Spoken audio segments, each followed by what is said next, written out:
I am at Tear MX in Southern Ontario, and I was just going to bring my boys here for fun, and it turns out I've been convinced to try e-bike motocross.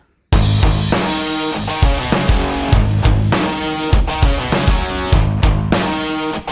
really wish that, I mean, I kind of want to live in a world where you dress like this all the time. This is super trendy.